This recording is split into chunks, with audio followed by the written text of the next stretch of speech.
It all started at what was supposed to be a regular family reunion. You know, the kind where everyone pretends to care about each other's lives while sneaking glances at their phones. I was sipping my third cup of coffee, trying to stay awake through Aunt Mabel's endless tales of her cat's latest antics, when a stranger approached me. He was an older guy, probably in his 60s, with a face that looked like it had seen a lot of life. "Callan Rivers?" he asked, his voice a mix of curiosity and something I couldn't quite place. "Yeah, that's me," I replied, wondering if I should know him. He handed me a worn-out package, wrapped in brown paper. "This is from your father," he said, his eyes holding mine for a moment longer than comfortable. "He wanted you to have it." I was about to ask how he knew my dad, but he turned and disappeared into the crowd like a ghost. I stood there, package in hand, feeling the weight of 1,000 questions suddenly pressing down on me. "My name's Cal, by the way. I'm an urban planner, which sounds a lot more exciting than it actually is. Most days, I'm stuck in meetings about zoning laws and public transit routes. But today, I was holding a piece of my father's past, and I had no idea what to do with it. Curiosity got the better of me, and I found a quiet corner to open the package. Inside was a vintage camera, the kind you'd see in old movies, along with several undeveloped film rolls. Weird, right? My dad was never into photography, at least not as far as I knew. I turned the camera over in my hands, noticing a small note tucked into the case. The handwriting was unmistakable, my father's. It simply said, "Find the truth." Short, cryptic, and thoroughly unsettling. I spent the rest of the reunion in a daze, my mind miles away from the chatter around me. Even my brother Nolan's attempts to engage me in conversation barely registered. Nolan's the peacekeeper in the family, always trying to smooth things over. But today, even he couldn't pull me back from the edge of this mystery. Later that night, after the obligatory hugs and goodbyes, I found myself in my tiny apartment, staring at the camera. I decided to develop the film. It was a long shot, but I had to know what my father wanted me to see. A few days later, I picked up the developed photos. My heart pounded as I flipped through them, each image more confusing than the last. There was my father, looking younger and happier than I'd ever seen him, with an unfamiliar woman and a little girl. They looked like a family. But who were they? I couldn't shake the feeling that this was something big, something my mother, Lorraine, would never talk about. She's always been the keeper of secrets, the one who held our family together with an iron grip. But now I was holding a secret of my own, and it was tearing me apart. I needed answers, and I needed them fast. But I knew confronting my mother wouldn't be easy. Lorraine Rivers was not someone you questioned lightly. She had a way of dodging uncomfortable topics with the precision of a seasoned politician. As I sat there, staring at the photos spread out on my coffee table, I felt a mix of emotions: confusion, anticipation, maybe even a little excitement. This was a side of my father I'd never known, a side that had been hidden from me all these years. I had to find out the truth, no matter what it cost. The note had said as much, and I couldn't ignore it. But as I looked at the last photo, a chill ran down my spine. The little girl in the picture had eyes that looked eerily familiar. In that moment, I realized this was just the beginning. There were layers to this story, layers I wasn't sure I was ready to peel back. But I had no choice. Whatever my father had been hiding, whatever my mother refused to acknowledge, I was going to uncover it. I just hoped I was ready for what I might find. I sat at my kitchen table, the photos spread out in front of me like pieces of a jigsaw puzzle with no picture on the box. My mind kept circling back to that little girl with the familiar eyes. I had to talk to my mother, Lorraine, even though I knew it wouldn't be a walk in the park. That evening, I drove over to my childhood home. Place looked the same, comfortable and unassuming, like a Norman Rockwell painting. But now it felt like a stage set hiding a darker story. Lorraine was in the kitchen, humming to herself as she prepared dinner. The smell of her famous beef stew filled the air, but my appetite was nowhere to be found. "Mom, we need to talk," I said, trying to keep my voice steady. She looked up, her eyes narrowing slightly. "About what, dear?"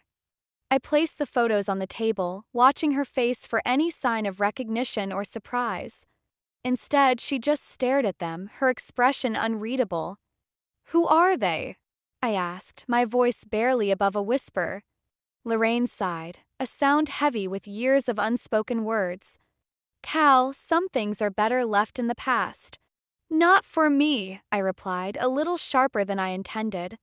"I need to know." She pushed the photos aside, her fingers trembling slightly. "Your father. He had his reasons. It was a different time." "That's not an answer," I said, frustration creeping into my voice. Nolan walked in just then, his timing impeccable as always. "What's going on?" he asked, glancing between us. "Cal's digging up old ghosts," Lorraine said, her tone dismissive. Nolan looked at me, a silent plea in his eyes. "Maybe we should just let it go, Cal." "Let it go?" I echoed, incredulous. "There's a whole side of Dad's life we never knew about. How can you be okay with that?" Nolan hesitated, his loyalty to our mother evident. "I just think some things don't need to be dragged out into the light." I shook my head, feeling the gap between us widen. "I can't pretend this doesn't matter." Lorraine stood up, her chair scraping against the floor. "Cal, I love you, but this is not something I can discuss. Please just trust me." Her words hung in the air, a plea wrapped in a command. But I couldn't let it go. Not now, not after everything I'd seen. I nodded, more out of respect than agreement, and left the house, the weight of unsaid words pressing down on me. Back in my car, I gripped the steering wheel, trying to process what had just happened. Lorraine's refusal to talk only fueled my determination. There was more to this story, and I was going to find out what.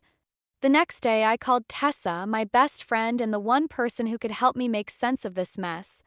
We met at our usual spot, a cozy little cafe with the best cinnamon rolls in town. "So, what's got you all twisted up?" Tessa asked, her eyes full of concern. I handed her the photos, watching as she flipped through them. "My dad had a whole other life," I said, the words tasting bitter in my mouth. Tessa looked up, her expression a mix of sympathy and intrigue. "Wow, Cal. This is a lot. Tell me about it," I said, leaning back in my chair. "And Lorraine's not talking." "Maybe you need to look at this from a different angle," Tessa suggested, always the problem solver. "Have you thought about finding that little girl? She could have answers." I nodded, the thought already forming in my mind. "I think she might be my half-sister." Tessa raised an eyebrow, clearly taken aback. "That's huge. Are you ready for that?" "Not really," I admitted. "But I don't have much of a choice." As we talked, a new plan started to take shape. I needed to find Ivy Monroe, the girl in the photos, and see what she knew. It was a long shot, but it was the only lead I had. Later, as I sat in my car, I felt the weight of the situation pressing down on me. Finding Ivy could open a whole new can of worms, but it was a risk I had to take. The truth was out there, tangled up in my father's past, and I was determined to unravel it, no matter where it led. With a deep breath, I started the engine, feeling the road ahead stretch out like a path to the unknown. I had no idea what I would find, but I knew one thing for sure: there was no turning back now.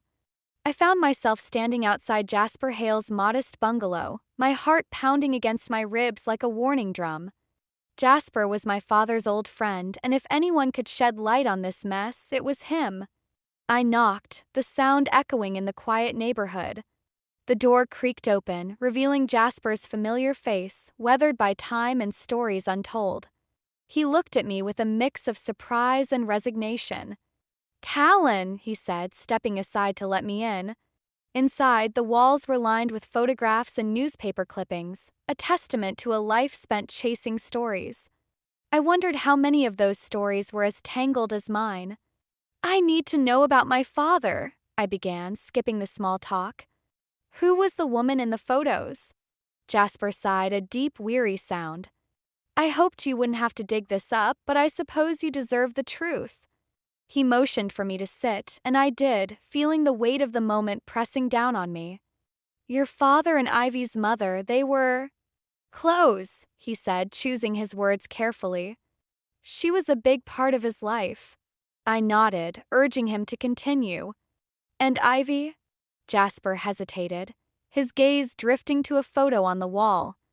Ivy is your half-sister, Cal. Your father loved her mother, but circumstances kept them apart. The words hit me like a punch to the gut. I had suspected as much, but hearing it aloud made it real. I tried to process the emotions swirling inside me, betrayal, anger, and a deep, gnawing sadness. Why didn't Lorraine ever tell us? I asked, my voice barely above a whisper. Your mother had her reasons, Jasper replied, not unkindly. She wanted to protect you and Nolan from the fallout. I stood up, unable to sit still any longer. Protect us from what? The truth. Jasper didn't answer, and I realized it wasn't his place to justify my mother's choices. I thanked him and left, the sound of the door closing behind me echoing in my ears.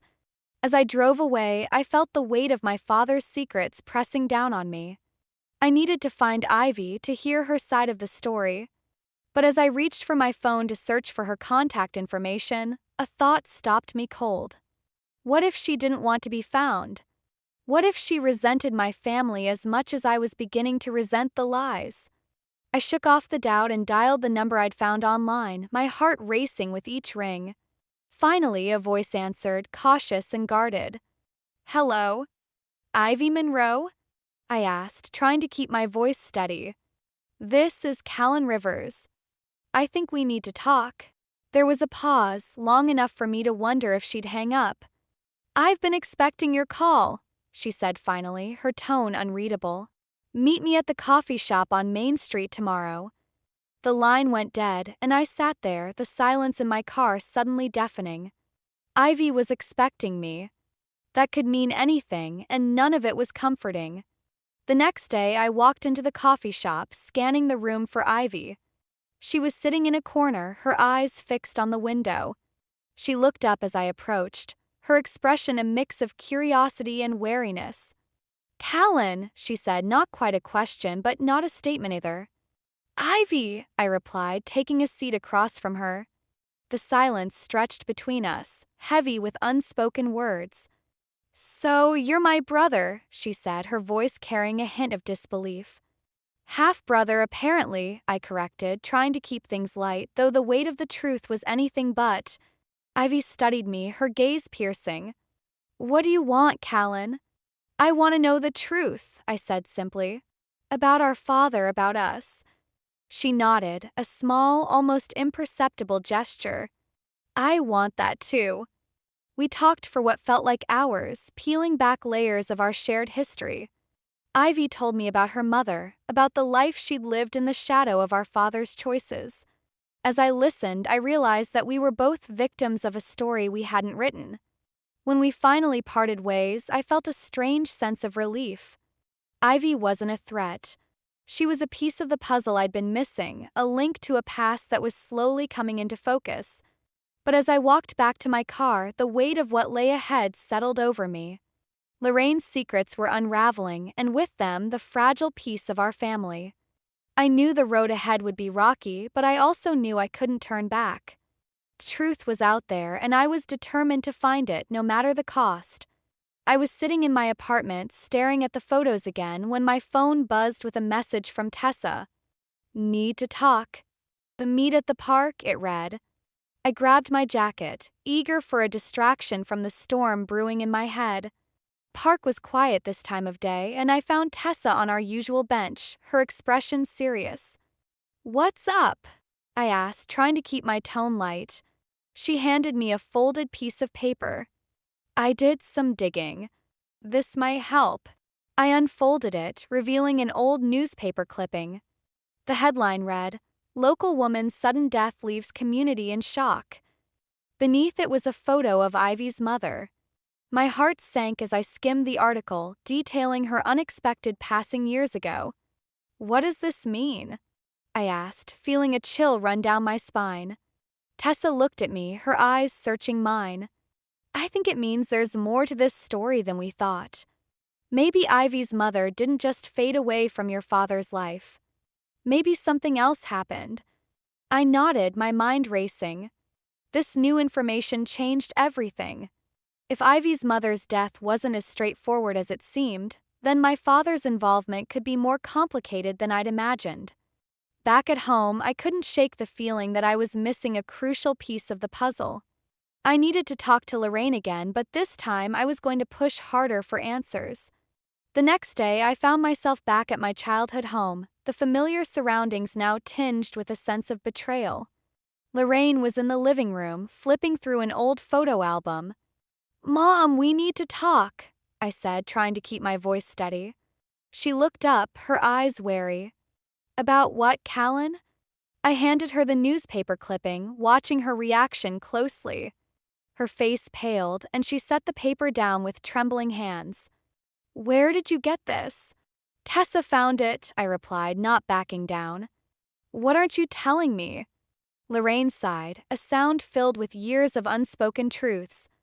"Your father and Ivy's mother, they were in love, but it was complicated. Her death was unexpected, and it broke him." "Was he involved?" I asked, the question hanging in the air like a dark cloud. "No," she said, her voice firm. "But he blamed himself. He always thought he could have done something to prevent it." I watched her, searching for any hint of deception.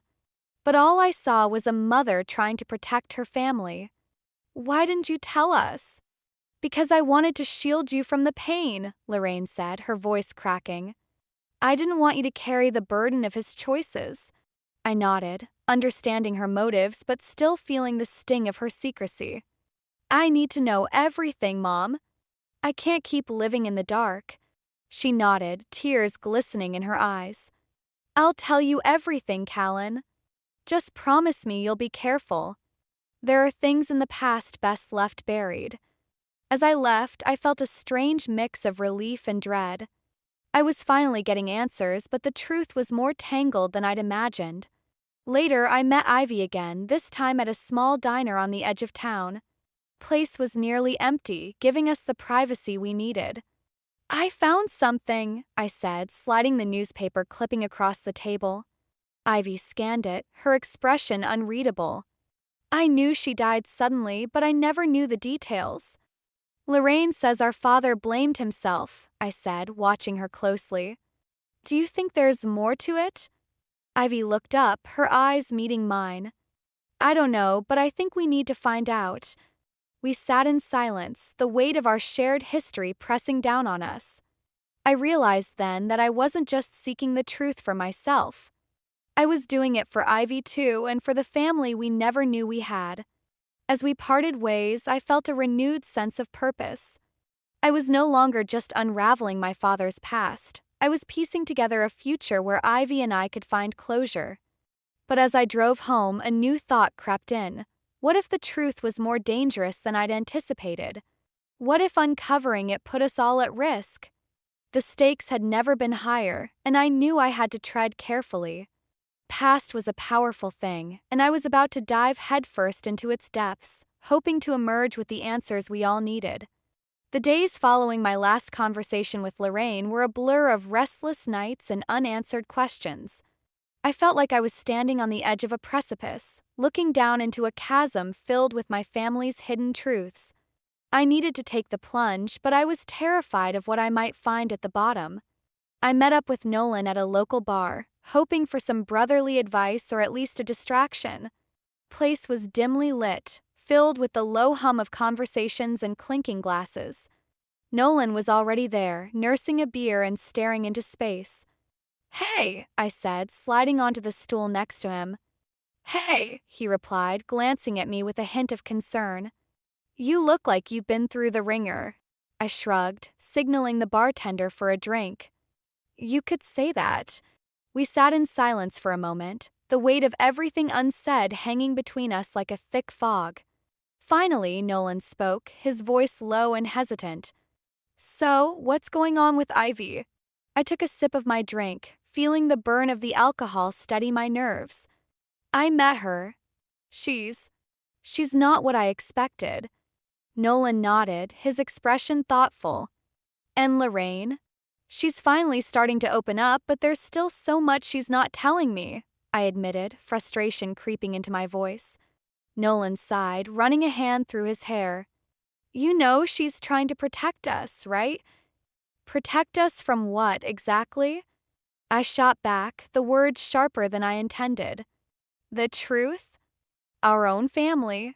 Nolan didn't answer, and I realized he was just as caught in this web as I was. We were both trying to navigate a maze with no clear exit. As we left the bar, I felt a strange mix of determination and dread. I needed to talk to Ivy again to see if she could help me piece together the fragments of our father's past. But as I reached for my phone, a message popped up from an unknown number. Stop digging. Some things are better left buried. My heart skipped a beat, a cold sweat breaking out on my skin. I showed the message to Nolan, who frowned, his brow furrowed with concern. What do you think it means? I don't know, I said, my voice barely a whisper. But it feels like a warning. The message only fueled my resolve. I couldn't back down now, not when I was so close to the truth. I arranged to meet Ivy again, this time at a quiet spot near the river where we wouldn't be overheard. When I arrived, Ivy was already there, her expression guarded. You got the message too, didn't you? She asked, skipping any pretense of small talk. I nodded, the memory of the words still fresh in my mind. Do you have any idea who it could be from? Ivy shook her head, her eyes scanning the horizon as if expecting someone to emerge from the shadows. No, but it means we're onto something. We spent the next hour piecing together everything we knew, trying to form a coherent picture from the scattered pieces of our father's life. As we talked, I realized how much we both needed answers, not just for ourselves but for the families we never knew we had. But just as we were starting to make progress, Ivy's phone buzzed with another message. She read it, her face going pale. It's my mother's old contact, she said, her voice trembling. Someone's using it to send these warnings. The revelation hit me like a punch to the gut. Our pursuit of the truth had stirred up something, or someone, intent on keeping the past hidden. I looked at Ivy, seeing the fear mirrored in her eyes, and knew we had to be careful. As we parted ways, I felt the weight of the decision looming over me. I could keep pushing, risk everything to uncover the truth, or I could step back, protect what little peace we had left. But deep down, I knew I couldn't walk away. The stakes were too high and the cost of ignorance too great. I drove home, the road blurring before me as I grappled with the enormity of what lay ahead. My perception of justice and revenge was shifting, the lines between them blurring as I delved deeper into my father's past. In seeking the truth, I was also seeking redemption, not just for him but for myself and the family we were trying to rebuild. The journey was far from over, and I had no idea what I would find at the end. But one thing was certain, I couldn't stop now. Not when the truth was so close, and the past was finally ready to reveal its secrets. The day of the family gathering arrived, and I felt like I was walking into a storm with no umbrella. Ivy had agreed to come, but the tension between us was palpable. My mind was a whirlpool of anxiety and dread, knowing that this confrontation could either tear us apart or finally bring us the closure we needed. As we arrived at Lorraine's house, Ivy's grip on her purse tightened. "Are you sure about this?" she asked, her voice barely masking her apprehension. "No," I admitted, "but we need to do this." The door opened, and Lorraine greeted us with a smile that quickly faded as she saw Ivy. Her eyes widened, and for a moment I saw a flicker of fear. "Callan, what's going on?" "Ivy's here because she deserves to know the truth," I said, my voice steady despite the chaos inside me. Nolan appeared in the hallway, his expression one of confusion and concern. "Cal, what's happening?" I took a deep breath, the weight of the moment pressing down on me. "Ivy is our sister, Nolan. Our father's daughter." The room fell silent, the air thick with unspoken emotions. Lorraine's face was a mask of shock, and Nolan looked like he'd been hit by a freight train. "I didn't want it to come out like this," Lorraine said, her voice trembling. "I was trying to protect you." "Protect us from what?" I asked, my frustration boiling over. The truth. Ivy stepped forward, her voice calm but firm. I'm not here to cause trouble. I just want to understand where I come from. Lorraine's eyes softened, but the tension remained. I knew about you, Ivy. I knew about your mother. We were friends once, but things got complicated. Nolan looked between us, his loyalty torn. Mom, why didn't you tell us? I thought it was best to keep it buried, Lorraine said, tears glistening in her eyes. I didn't want you to suffer because of your father's mistakes. The room felt like it was closing in on me, the walls pressing tighter with every word. I had brought Ivy here seeking answers, but all I found were more questions, more tangled threads in a web I couldn't unravel. Just as I was about to speak, my phone buzzed in my pocket. I glanced at the screen, my heart sinking as I read the message. You've gone too far. Stop now or face the consequences. I showed the message to Ivy, her face paling as she read it. Who's doing this? She whispered, fear creeping into her voice. I don't know, I admitted, feeling the ground shift beneath me. But we're not safe. The realization hit me like a tidal wave. Whoever was behind these threats wasn't going to stop until we backed down. But backing down wasn't an option, not anymore.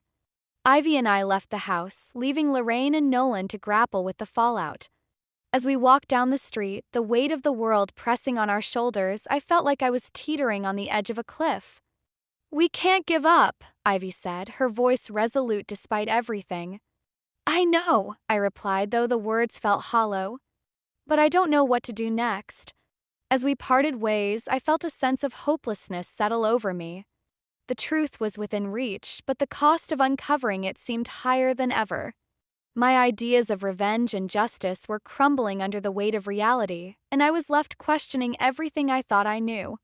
Back home, I sat in the dark, the silence deafening. I was at my lowest point, the path ahead obscured by shadows and uncertainty. But somewhere in the depths of my despair, a flicker of determination sparked. I couldn't let fear dictate my actions. I had to keep pushing, keep fighting for the truth, no matter what it cost. The stakes had never been higher, and the risks were mounting.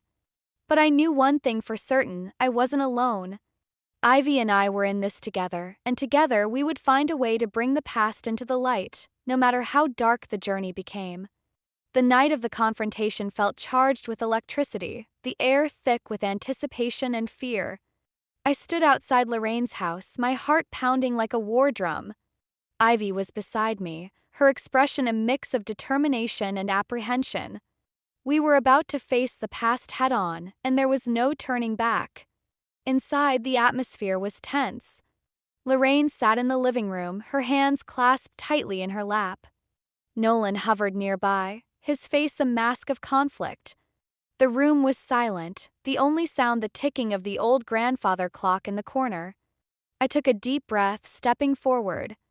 Mom, we need to talk, I began, my voice steady despite the storm inside me. Lorraine looked up, her eyes meeting mine. Callan, please, let's not do this here. No, I said firmly. We've been running from this for too long. It's time to face it. Ivy stepped forward, her voice calm but resolute. I deserve to know the truth, Lorraine. About my mother, about our father. Lorraine's eyes flickered with a mix of emotions, fear, regret, and something else I couldn't quite place. I was trying to protect you all, she said, her voice breaking. By keeping secrets? I challenged, feeling the weight of years of deception pressing down on us. We deserve to know the truth, even if it's painful. Nolan stepped in, his tone conciliatory. Mom, we're not here to hurt you. We just want to understand. The silence stretched, heavy and oppressive, until Lorraine finally spoke. Your father loved Ivy's mother. They were planning to be together, but then she died and everything fell apart. Ivy's face was a mask of shock, her eyes glistening with unshed tears. Why didn't you tell us? Because I was afraid, Lorraine admitted, her voice barely above a whisper. Afraid of what it would do to our family. The room was silent again, the weight of Lorraine's words settling over us like a shroud. I felt a mix of anger and empathy, understanding her motives but still grappling with the consequences of her choices.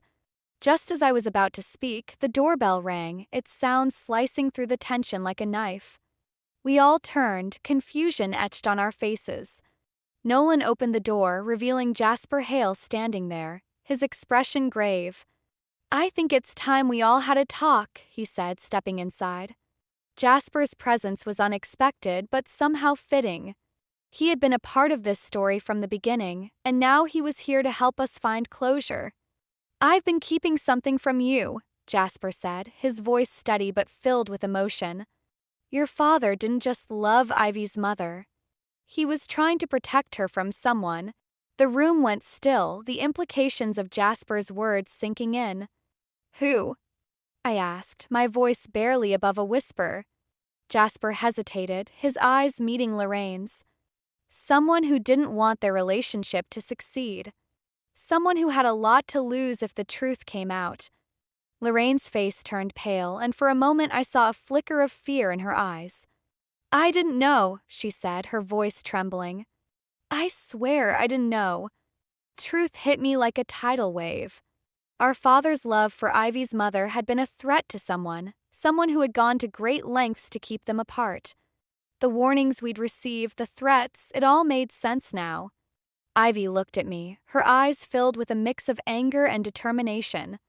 "We need to find out who's behind this." I nodded, the path ahead suddenly clear. We had to keep digging, keep fighting for the truth, no matter what it cost. As we stood there, united in our resolve, I felt a sense of closure beginning to form. We were finally facing the truth, and though the journey was far from over, we were no longer alone. Core themes of revenge and justice had brought us to this moment, forcing us to confront the past and find a way forward. And as we prepared to face whatever lay ahead, I knew that together we could overcome anything. The days following the confrontation were a whirlwind of emotions and revelations. Ivy and I spent hours piecing together the fragments of our father's past, the puzzle slowly forming a picture that, while not perfect, was clearer than before. We'd unearthed truths that had been buried for too long, and now it was time to see what we could build from the rubble. I found myself back at Lorraine's house, the familiar surroundings now tinged with a sense of hope. Lorraine sat at the kitchen table, her expression a mix of apprehension and resolve.